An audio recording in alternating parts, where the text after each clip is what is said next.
Ok, bienvenue à tous et bienvenue sur le podcast Sport Santé Nutrition. Je m'appelle Médéric et tous les jours je te permets d'atteindre tes objectifs en te parlant de remise en forme, en te donnant des astuces pour te remettre en forme et atteindre au plus vite tes objectifs. Alors, aujourd'hui, on va s'attaquer à un entraînement que peut-être tu ne connais pas, peut-être que tu pratiques déjà, ça s'appelle l'entraînement minimaliste. En quoi ça consiste Qu'est-ce que c'est l'entraînement minimaliste? Eh bien, tout simplement, c'est en fait de s'entraîner pour avoir des objectifs en fonction de tes objectifs avec du petit matériel. Qu'est-ce que c'est du petit matériel? C'est du matériel que tu peux transporter un peu partout. Si tu as un petit appartement ou un petit local pour t'entraîner, c'est un matériel qui va te permettre facilement d'être stocké chez toi si tu as un petit espace et aussi de s'entraîner sur un espace réduit. Donc ça veut dire des mouvements qui ne demandent pas de courir dans tous les sens, etc. Donc c'est ça le principe de l'entraînement minimaliste, c'est de s'entraîner avec peu de matériel sur une petite zone. Quel matériel on va utiliser du coup pour s'entraîner comme ça? Alors ça va être du poids de corps, donc du poids de corps en faisant par exemple des pompes, des squats, des tractions, n'importe quoi, enfin tout ce qui est des fentes, vraiment tout ce qui demande pas du tout de charge additionnelle, donc uniquement du poids de corps.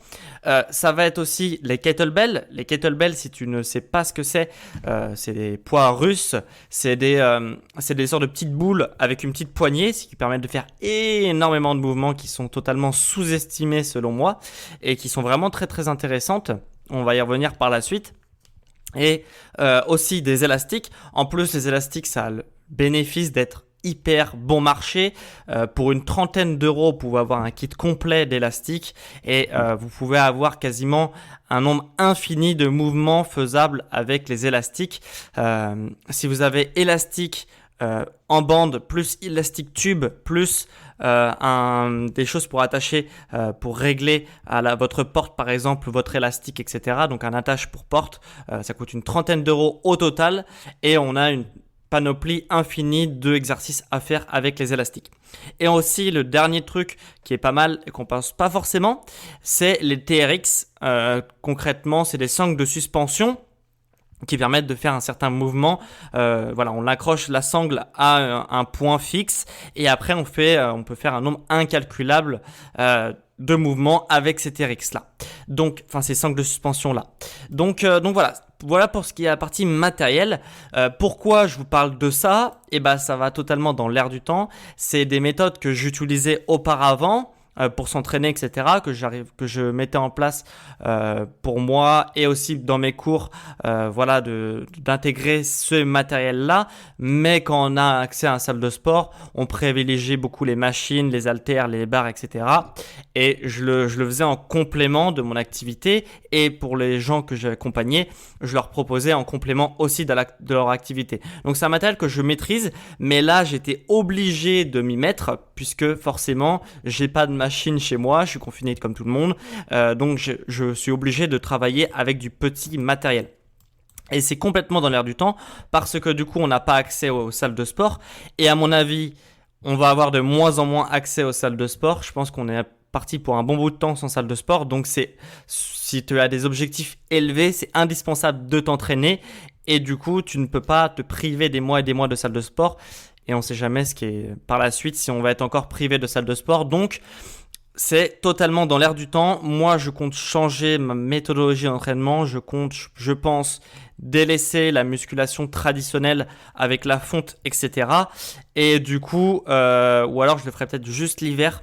Parce que c'est compliqué l'hiver de s'entraîner dehors. Après, on peut s'entraîner toujours à l'intérieur. Mais bon, c'est quand même l'avantage d'avoir ce petit matériel. C'est de le transposer un peu et de le prendre et de s'entraîner dehors. C'est quand même plus sympa que d'être enfermé. Donc, peut-être que l'hiver, personnellement, je raconte un peu de ma vie. Mais personnellement, peut-être que l'hiver, je continuerai à la salle de sport. Mais en tout cas, la plupart de l'année, je pense que je vais m'entraîner comme ça parce que c'est vraiment…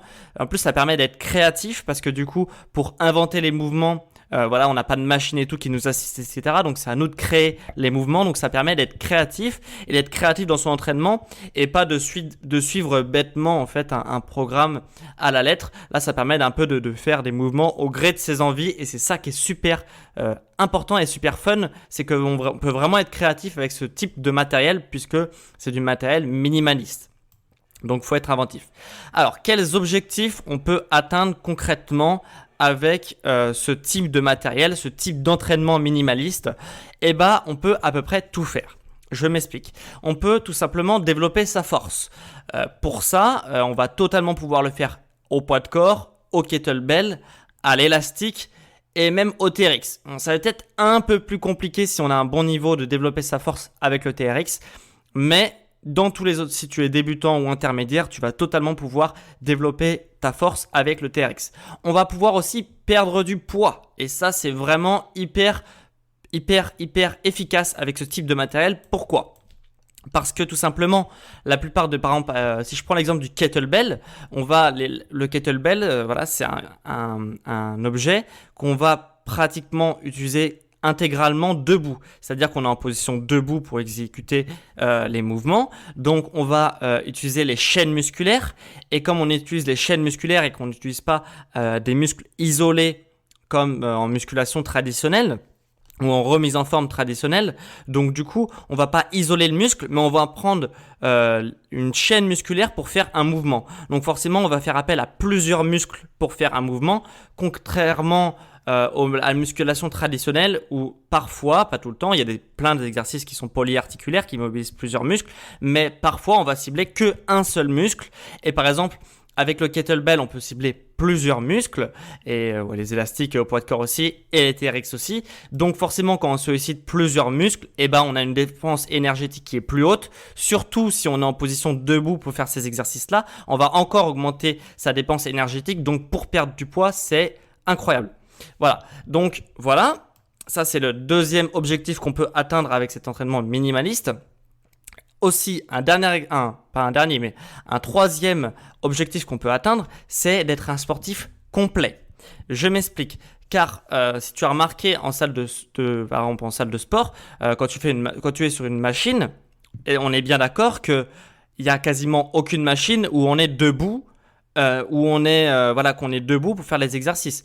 Donc forcément, dans ta pratique sportive, il y a rarement de sport où on est debout pour faire les exercices. Tu es d'accord avec moi? N'importe quel sport, je sais pas si tu fais du foot, si tu fais du running, si tu fais, je sais pas moi, du basket, si tu fais, avec tous les sports en fait quasiment, à part peut-être l'aviron, etc., où on va être assis pour réaliser les mouvements, mais tous les sports demandent à être debout pour faire l'exercice. Donc si tu fais de la musculation, c'est très bien, en plus de ton sport, mais tu vas pas travailler ton muscle dans son environnement d'entraînement en fait. Tu ne vas pas entraîner ton muscle comme il est sollicité pendant l'entraînement.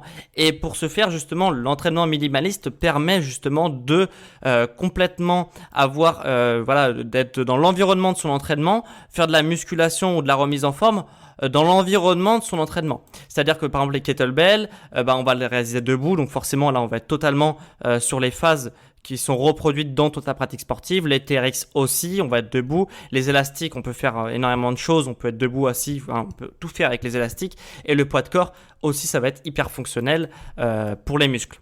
Donc voilà, tout ça parce qu'on va travailler sur des exercices fonctionnels qui vont travailler des chaînes musculaires et non plus des muscles de façon isolée. Quatrième objectif qu'on peut aussi atteindre avec ce type d'entraînement minimaliste, c'est développer son cardio. Je m'en suis rendu compte moi par exemple parce que là je suis en train vraiment de faire que ça toute la journée. Et du coup, forcément le cardio il est beaucoup plus élevé qu'en salle de sport classique avec de la fonte.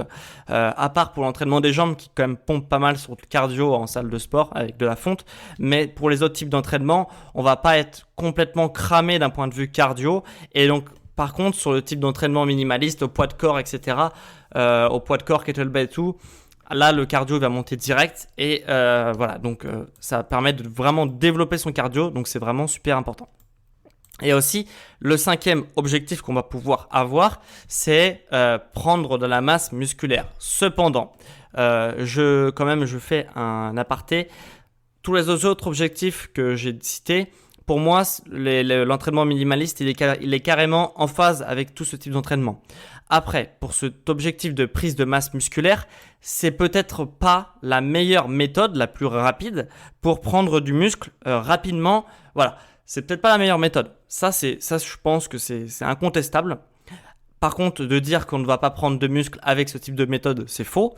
Mais c'est peut-être pas la meilleure méthode pour prendre de la masse musculaire parce que en musculation traditionnelle, on isole un muscle justement pour le faire grossir beaucoup plus rapidement que si on le prenait sur une chaîne musculaire où il y a énormément de muscles qui vont prendre en compte. Donc chacun des muscles va fonctionner à quelques pourcents de son énergie pour réaliser le mouvement. Donc c'est super intéressant. Ça permet d'être hyper efficace voilà, d'un point de vue énergétique. Mais par contre, dans un second temps, forcément le muscle il va pas être sollicité à 100% sur un mouvement qui est ultra complet. Donc le muscle ne va pas hyper grossir hyper rapidement. Donc c'est peut-être pas la meilleure méthode pour prendre de la masse musculaire, bien qu'on va en prendre beaucoup, mais c'est peut-être pas la méthode la plus rapide. Voilà. Je pense que la méthode la plus rapide reste le bodybuilding traditionnel avec de la fonte. Mais si tu n'as pas pour objectif d'être énorme, mais que tu veux juste prendre de la masse musculaire, voilà, que tu as le temps et que tu veux prendre de la masse musculaire tranquillement, tu vois, sans être énorme, ce type d'entraînement va pouvoir correspondre. Par contre, si tu as l'objectif d'être énorme et de gagner rapidement en musculature, en muscle, ça va peut-être pas être la meilleure méthode. Donc voilà. Donc on peut avoir développer sa force, perte de poids, être un sportif complet parce qu'on travaille avec des chaînes musculaires, développer son cardio et prendre de la masse musculaire avec ce type d'entraînement. Donc c'est vraiment super intéressant et en plus pour moindre coût parce que forcément un abonnement en salle de sport ça coûte très cher. Et du coup, là, l'argent qu'on ne met pas en salle de sport, on peut le mettre sur du matériel qui est à nous. Donc, c'est vraiment hyper bien, je trouve, d'investir avec du matériel qu'on peut réutiliser plutôt que dans un abonnement, un peu comme un loyer en salle de sport. Donc voilà, donc c'est quand même super intéressant. Et en fait, je vous fais cette podcast-là pour vous dire aussi que je suis en train d'élaborer une méthode d'entraînement. Une méthode d'entraînement minimaliste. Je suis convaincu, j'ai pu l'observer pendant ce mois et demi de confinement pour l'instant, que ça marche vraiment, qu'on peut vraiment avoir des résultats. Moi, j'ai eu l'impression de progresser. J'ai progressé en force et aussi en physique, je pense, sur ce type d'entraînement. J'ai été quand même assez surpris de ce qu'on pouvait faire avec, des résultats qu'on pouvait avoir. Et c'est pour ça que je pense que je vais le faire maintenant tout le temps. Je vais quand même pas mal délaisser la salle de sport et surtout les beaux jours. Et du coup, je suis en train de m'élaborer une méthode d'entraînement.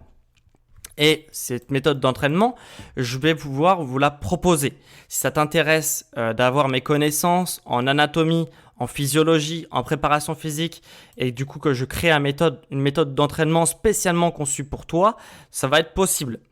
La seule chose que tu devras faire pour que je sache tes envies, tes objectifs, c'est tout simplement de répondre à mon sondage. Je te rassure, ça te prend à peu près 10 secondes pour répondre à mon sondage. Je m'explique. Sur le sondage, donc le lien il sera en description, tu auras juste à mettre le matériel que tu veux utiliser. Donc, est-ce que tu n'as pas du tout de matériel ou que tu aimes t'entraîner uniquement au poids de corps? Donc, si c'est le cas, tu vas pouvoir cocher poids de corps et le kettlebell. Donc, si tu veux apprendre à t'entraîner uniquement avec un kettlebell, je vais pouvoir te faire un programme. Si tu souhaites t'entraîner uniquement avec des élastiques, je vais te faire un programme.